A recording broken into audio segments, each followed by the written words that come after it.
Hello students, how are you? I am Sangeeta teacher and today I will teach you Hindi second. So students, take your books Hindi व्याकरण एवं रचना and today our topic लिपि. Students, last video में हमने आपको पाठ 1 से भाषा एवं व्याकरण से भाषा किसे कहते हैं और भाषा कितने प्रकार के होते हैं बताया था, जिसमें हमने बताया था कि भाषा वह माध्यम है जिसके द्वारा हम एक दूसरे के मन के भावों को और विचारों को कहकर, लिखकर व सुनकर व पढ़कर समझ सकते हैं. और भाषा 3 प्रकार के होते हैं बताया था. जो हम लिखकर अपने भाव और विचारों को दूसरे से व्यक्त करते हैं उसे हम लिखित भाषा कहते हैं, और अपने मन और भावों के विचारों को जब हम किसी से बोलकर बताते हैं तो उसे हम मौखिक भाषा कहते हैं. इसके अंतर्गत एक भाषा और आया था सांकेतिक भाषा, जिसे मैंने बताया था कि जब हम इशारों या संकेतों के माध्यम से अपने विचारों या भावनाओं को रखते हैं तो उसे हम सांकेतिक भाषा कहते हैं. तो बच्चों, ये हम यहाँ तक हमारा कंप्लीट हो गया था. आज हमारा टॉपिक है उसी चैप्टर से लिपि. आइए जानते हैं लिपि क्या होती है. संसार में अनेक भाषाएं बोली व समझी जाती है. तो आप जानते हैं कि अनेक भाषाएं होती हैं, किसी की हिंदी, किसी की उर्दू, किसी की अंग्रेजी, अलग अलग भाषाएं होती हैं और अलग अलग देशों में वहाँ के लोग अपनी भाषा समझते हैं, हम लोग अपनी भाषा समझते हैं. ठीक है. प्रत्येक भाषा को लिखने के लिए एक निर्धारित चिन्हों का प्रयोग किया जाता है. और बच्चों, जो जिस भाषा का प्रयोग हम लोग करते हैं उसकी एक निर्धारित चिन्ह होता है, उसी को हम लिपि कहते हैं. क्या कहते हैं? लिपि कहते हैं. जैसे हमारी भाषा क्या है? हिंदी. तो हमारी भाषा की जो लिपि है उसका नाम है देवनागरी लिपि. क्या है? देवनागरी लिपि. जैसे जो हम हिंदी में लिखते हैं,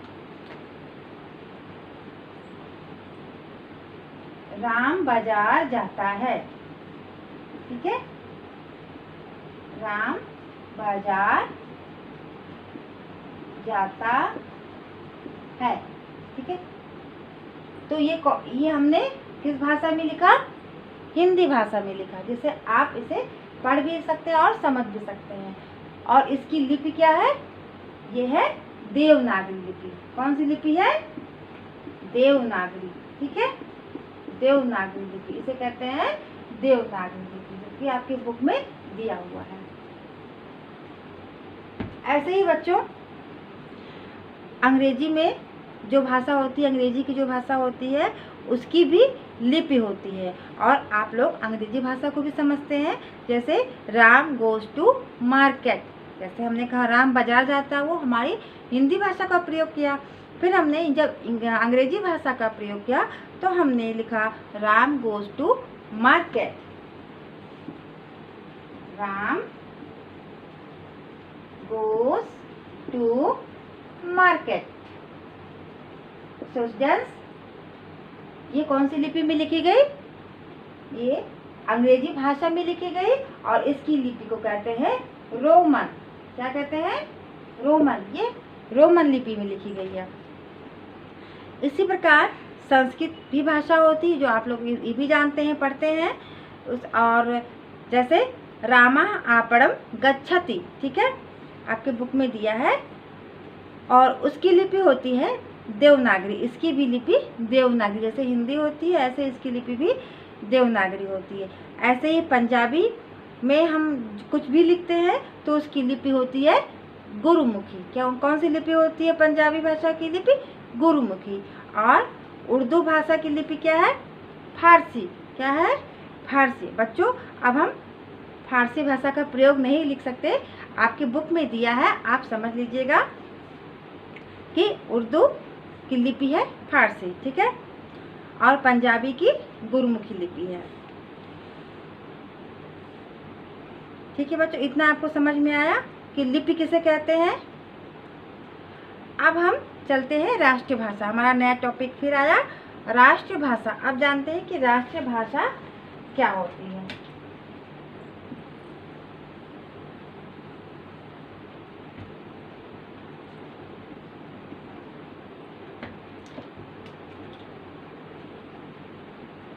राष्ट्रभाषा।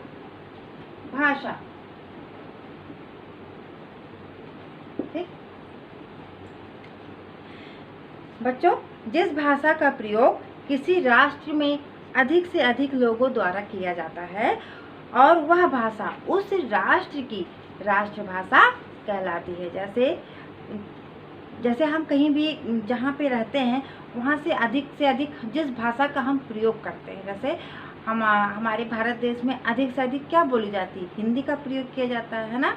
तो वह जो भाषा बोली जाती है वह उस राष्ट्र की राष्ट्रभाषा कहलाती है और उसी भाषा में प्रशासनिक कार्य भी किए जाते हैं। ठीक है, इसीलिए यह राजभाषा भी कहलाती है।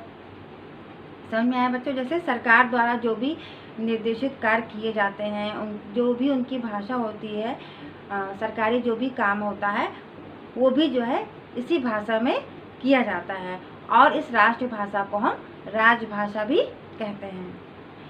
और यह जो हमारे देश में है यह स्थान हिंदी को प्राप्त है। जैसे कि मैंने आपको बताया कि सबसे अधिक हमारे राष्ट्र में बोली जाने वाली भाषा क्या है, हिंदी है।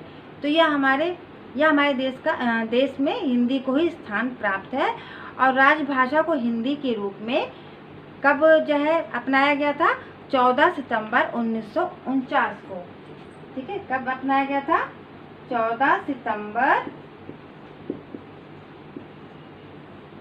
1949 को अपनाया गया था। किसको? हिंदी भाषा को। ठीक है, हिंदी भाषा को किसके रूप में, राजभाषा के रूप में 14 सितंबर 1949 को अपनाया गया था। तभी से 14 सितंबर को किस दिवस के रूप में मनाते हैं, हिंदी दिवस के रूप में मनाते हैं। किस दिवस के रूप में मनाते हैं, 14 सितंबर को हिंदी दिवस। ठीक है बच्चों, याद रखिएगा, हिंदी दिवस कब मनाते हैं, 14 सितंबर को।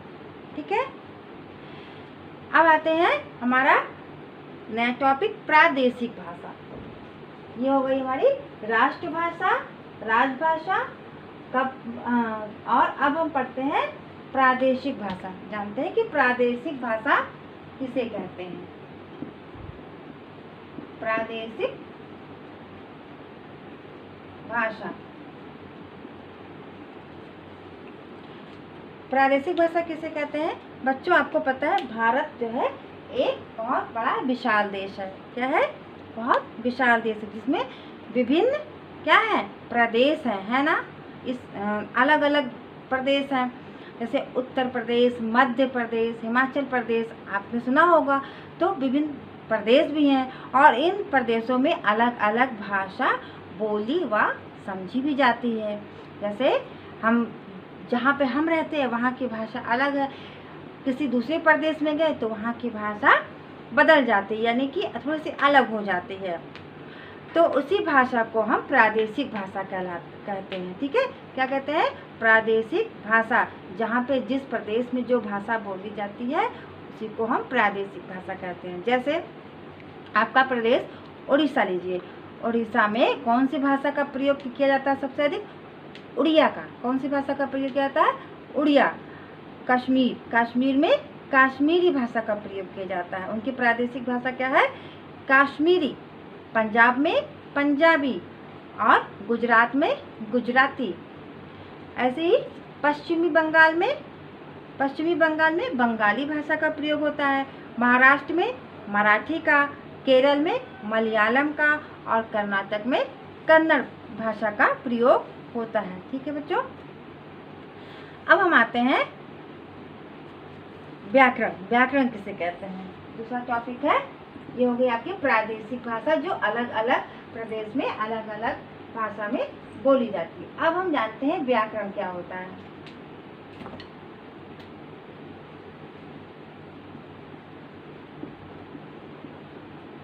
व्याकरण, जो कि इस नाम से आप परिचित होंगे बच्चों, क्योंकि आप व्याकरण यानी ग्रामर पढ़ रहे हैं। तो व्याकरण क्या होता है, संसार की भाषाओं को लिखने, पढ़ने, बोलने के लिए कुछ न कुछ नियम बनाए गए हैं। जैसे बच्चों हम जो लिख रहे हैं या आपको जो आप हमको सुन रहे हैं, जो हम बोल रहे हैं वो आप समझ रहे हैं। कैसे समझ रहे हैं, क्योंकि जो हम बोल रहे हैं वो कुछ नियम के तहत बोल रहे हैं। कैसे बोलना है, कहाँ पे मात्रा लगाना है, कहाँ पे नहीं लगाना है, कुछ नियम होते हैं ना, तभी तो हम बोले। अगर हम ऐसे कुछ भी बोलेंगे तो आपको समझ में आएगा? नहीं आएगा। तो जितनी भी संसार में भाषाएं हैं उनको पढ़ने व लिखने के लिए कुछ नियम बनाए गए हैं, और जो हमें किसी भी भाषा को लिखने, पढ़ने, बोलने और समझने में आसानी से प्रदान करते हैं। तो इन्हीं नियमों को व्याकरण कहते हैं। ठीक है बच्चों, जैसे जिस भाषा में हम बोल रहे हैं आपको, वो है हिंदी भाषा, और उसकी लिपि क्या है? देवनागरी। तो हम देवनागरी लिपि का प्रयोग करते हुए, उचित मात्रा का प्रयोग करते हुए, उचित वाक्यों का निर्माण करते हुए ये आपसे बोल रहे हैं, तभी तो आपको समझ में आ रहा है। अगर हम अपने हिंदी भाषा के देवनागरी लिपि के अनुसार नहीं चलते तो क्या आपको मेरी भाषा समझ में आती? नहीं आती। तो बच्चों, इसी को हम व्याकरण कहते हैं कि जब हम किसी नियम के आधार पर चलते हैं, किसी भाषा को लेकर, कोई भी भाषा हो, अगर उसके नियम के अनुसार चलते हैं और उन्हें बोलने और समझने में हम को आसानी प्राप्त होती है। ठीक है, तो व्याकरण की परिभाषा जान लेते हैं। क्या है? किसी भी भाषा को शुद्ध रूप से लिखने, यानी कि सही ढंग से लिखने, पढ़ने, बोलने के लिए बनाए गए नियमों को व्याकरण कहते हैं। क्या कहते हैं? किसी भी भाषा को शुद्ध रूप से लिखने, यानी कि अगर हमने व्याकरण में व्याकरण कर दिया तो ये क्या, ये आ की मात्रा हटा दिया तो क्या हो जाएगा? व्याकरण हो जाएगा ना। तो ये क्या शुद्ध है? नहीं शुद्ध है। तो हमने लगाया किसकी मात्रा? आ की मात्रा, तब तो ये शुद्ध हुआ। और ये देवनागरी लिपि है, हिंदी भाषा है। तो किसी भी भाषा को शुद्ध रूप से लिखने के लिए तो हमने व्याकरण का प्रयोग किया। किसका प्रयोग किया है? व्याकरण का, यानी कि ग्रामर। लिखने के लिए, बोलने के लिए बनाए गए नियमों को व्याकरण कहते हैं। और प्रायः प्रत्येक भाषा का अपना व्याकरण होता है। ऐसे ही सभी भाषाओं का अपना नियम होता है, अपना व्याकरण होता है, तभी हम उस भाषा को समझ पाते हैं। अगर हमें दूसरी भाषा का प्रयोग करना है या बोलना है या उनकी भाषाओं को समझना है, जैसे उर्दू हो गया, फारसी हो गया, पंजाबी हो गया, तो हमें उनके नियमों को पहले समझना होगा, उनके भाषा के व्याकरण को समझना होगा, तब हम बोल पाएंगे या समझ पाएंगे। ठीक है बच्चों, तो इसी को हम व्याकरण कहते हैं। तो बच्चों, आज आपका चैप्टर 1 भाषा एवं व्याकरण समाप्त हो गया। अब हम विशेष पढ़ लेते हैं। विशेष क्या दिया हुआ है?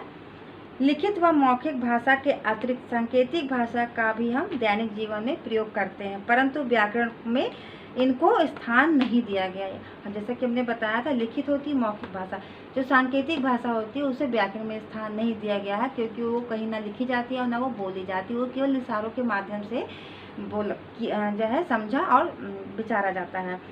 नंबर 2 है टॉपिक विशेष। हमारे प्राचीन ग्रंथ व शास्त्र लिपि के कारण ही आज तक सुरक्षित है।